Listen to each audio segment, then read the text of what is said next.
The writing life is full of failures, far more than successes. And when you've failed enough, sometimes it can be really hard to keep going. So in this video, I'm going to talk about some universal truths. We're going to go back to basics and talk about how to overcome any setback you experience as a writer.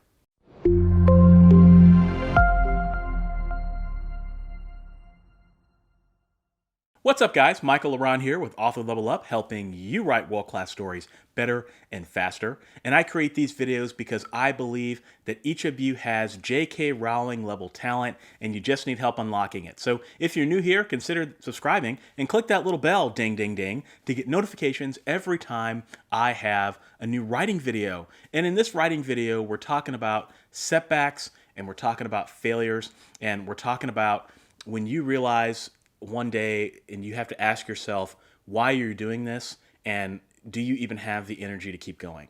Like I said, failure is it's endemic to the writing career. Perhaps your most recent book launch just failed.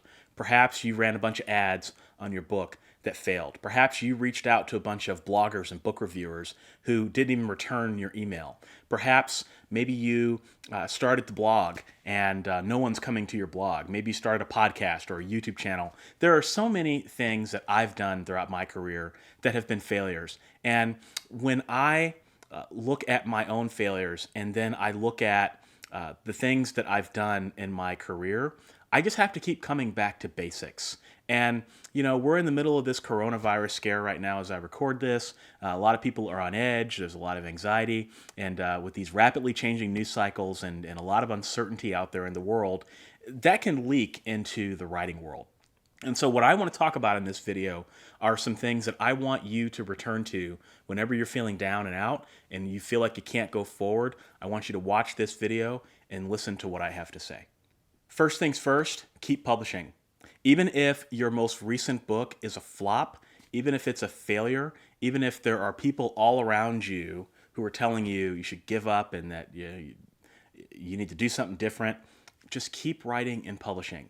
You know, one of the things that I found that is sacred in this life is the voice that's inside your spirit that is telling you what to do. Most people, they can't hear it. Most people, they're so focused on what society is telling them to be as writers or not to be writers altogether. And they're so focused on self-doubt that they can't hear that inner voice inside their heads. Now, I suspect that for you, if you chose to be a writer, you chose to be a writer because you heard at some point in your life that inner voice that told you, you need to write a story. You have a gift to touch people. And somehow, when we start writing and when we publish our first book, we lose sight of that voice because we listen to that critical voice in our heads. You have to learn to silence that inner critic and listen to that tiny little whisper in your spirit. And you call it whatever you want. You call it your creative voice, you call it your spirit, you call it your connection with God. Whatever that is, if you can learn to cultivate that and listen to it, and then listen to it faithfully and follow it, you're going to be better off. So keep publishing, keep writing books, even when it's hard and even when you feel like you can't do it anymore. Because let's face it, the majority of people are going to stop. They're going to stop because it's hard. They're going to stop because they hear the loudness of the voices in their head. They hear that critical voice. They hear their friends and their family. They hear their bank account talking to them saying, you know, maybe I shouldn't do this anymore, right? And human nature, the tendency is to stop and to slow down and to quit because that is a protection mechanism. It's a defense mechanism to protect them from making any more mistakes. When what they don't realize is that if they just kept on going, they would have had more success. So when you have any failure, okay, whether it's a book launch, whether it is maybe you wrote a book that was slightly off to market and readers weren't resonating with it, or maybe your first chapter bombed, whatever that is, it doesn't matter, any scale. Okay, what I want you to do is I want you to take a day or two, go soak in it, feel sorry for yourself for a day or two, and then at the end of that second day, I want you to pick yourself back up. I want you to come back to the computer desk, and then I want you to look at what happened. Look at everything with a realistic eye, okay? And what I don't want you to do, I don't want you to blame anybody for why you failed. You don't blame the market. Don't blame your readers. Don't blame your Uncle Roscoe. You know, nobody deserves any blame for this other than yourself, okay? And look inward and figure out what it is that you did good, and I want you to celebrate that. Figure out what it is that you did bad, and I want you to celebrate that too. And then I want you to put your pen to paper or put your fingers to the keyboard and just keep going. Second thing I want you to think about and remember is to keep marketing your work even if your work is not selling. So yeah, maybe your book launch failed, and maybe this book that you're writing right now, or the book that you finished, or the series that you're in the middle of isn't going to do very well. But remember, it doesn't take droves of readers to create a foundation of a writing career. It just takes a few. So even if you pick up a dozen people through marketing efforts that on paper don't really do very well, if you pick up 12 people, that's 12 people to celebrate. That's 12 people on your mailing list and 12 people who are probably going to buy the next book that you write. You keep doing that book after book after book, and it eventually snowballs. And eventually you wake up one morning and you're making a substantial amount of money. But you can't do that if you just give up on the books that you write. So keep marketing and keep advertising your work, even if it's hard. And let me give you an example of why you should be doing this. Right now, we're in the middle of this coronavirus scare.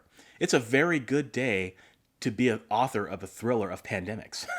Now, I wouldn't go out and write a pandemic thriller right now. That's a bad idea. But if you wrote one several years ago, you might see your book sales go up if you start marketing. So you just never know what the market's going to do. You never know what the culture is going to do. And so if you keep your book out there and keep at it, then you may wake up one day and find that one of your books that you published several years ago suddenly has a new life. The next thing I want you to think about in the midst of any setback or failure in your career is I want you to think about technology and how you can use technology to help you succeed the next time. So let me give you an example. So when I started my YouTube channel, I had really, really bad thumbnails. Like, they were horrible. I didn't do them in Microsoft Paint, but I might as well have done them in Microsoft Paint, right? And I realized that I was failing in that area. So I looked at technology out there. Is there something that maybe can make this a little bit easier for me? And so now my thumbnails are not like perfect. They're not, like Mr. Beast or PewDiePie's or whatever, but they're certainly better than they were when I first started. And that was a major setback for me early on in my career. We all have setbacks, right? And there is technology out there that can help us become better versions of ourselves. All you have to do is be willing to look for it. So in any setback and any failure, I also want you to think about, is there technology out there that can help you do better next time? The next thing I want you to think about is data. And data sounds like a weird thing to say as a writer, right? Because writers are not data people. We're not, generally speaking, math heads. So we write stories, we write characters, we build worlds. We do a lot of things. Numbers is not one of them.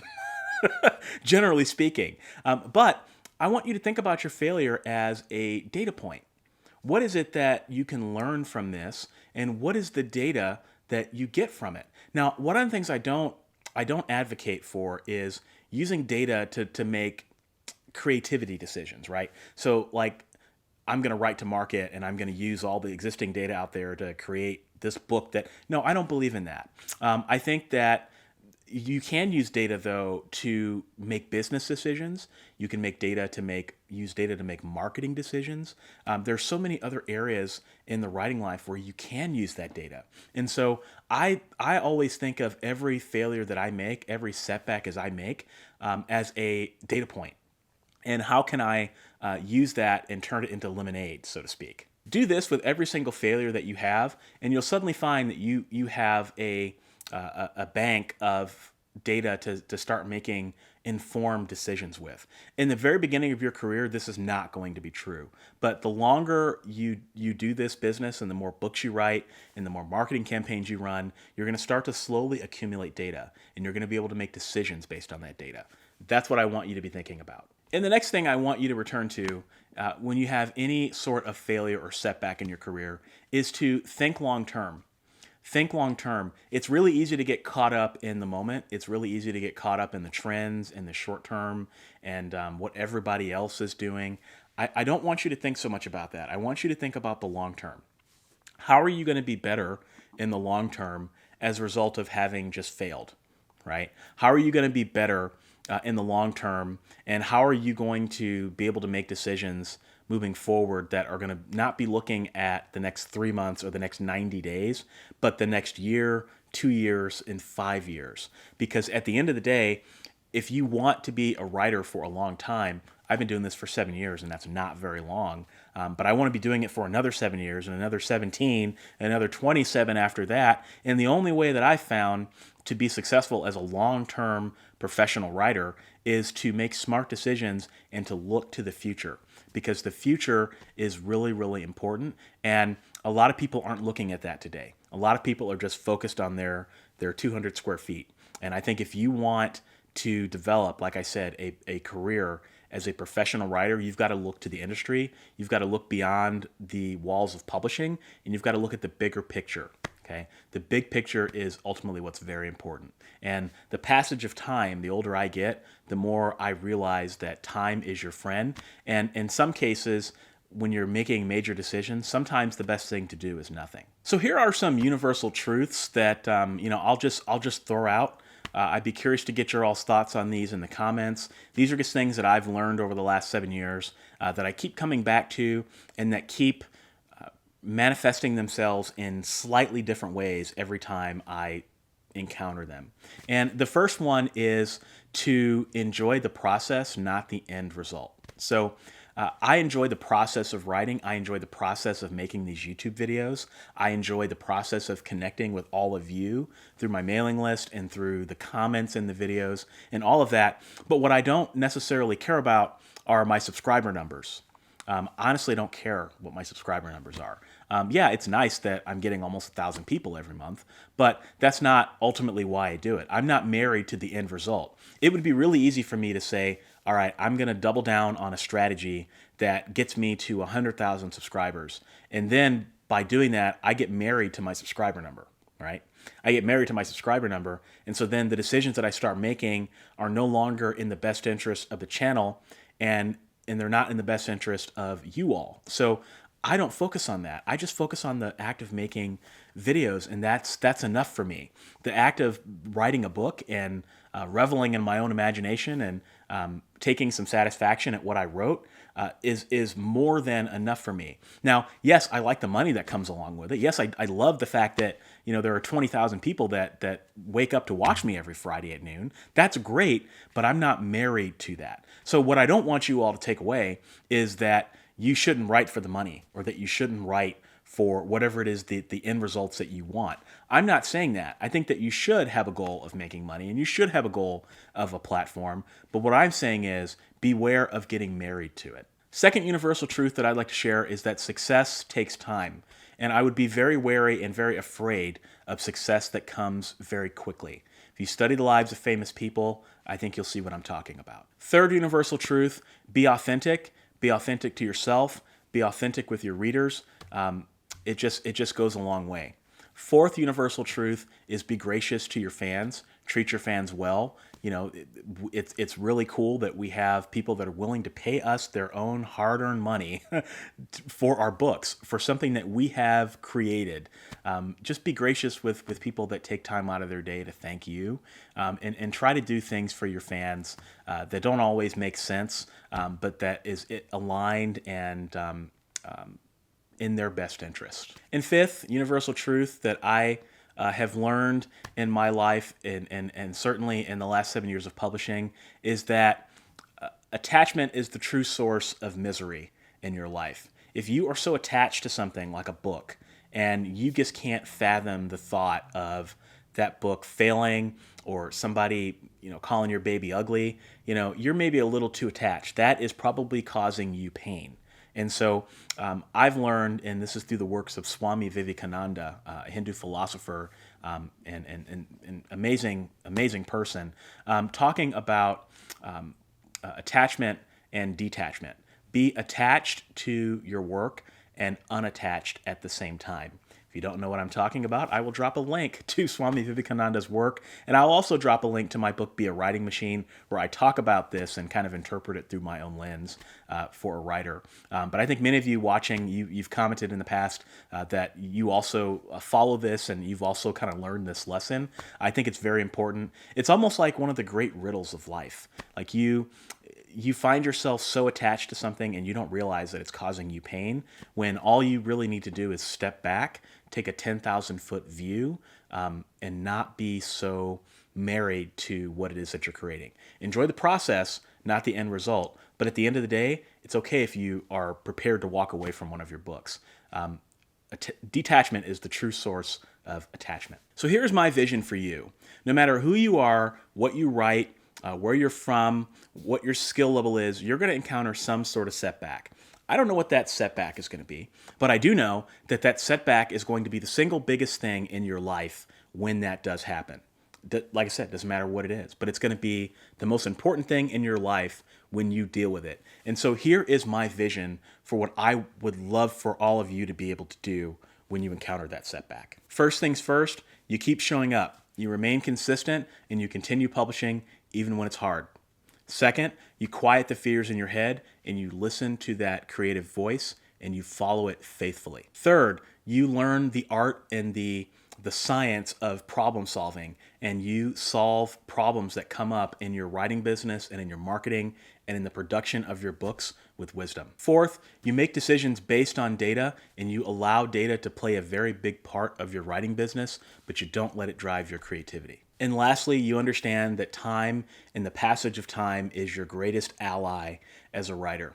Things that feel very painful today suddenly won't feel so painful several years ago. Contracts that you sign today will have immeasurable impacts in a negative way on your career if you're not careful about what you sign.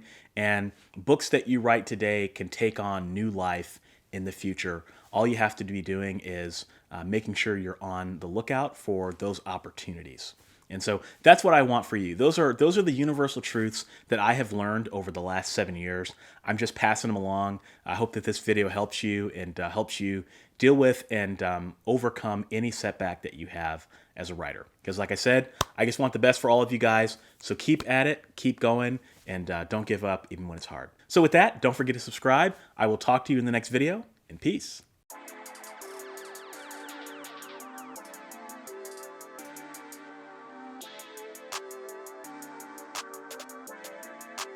Perfect.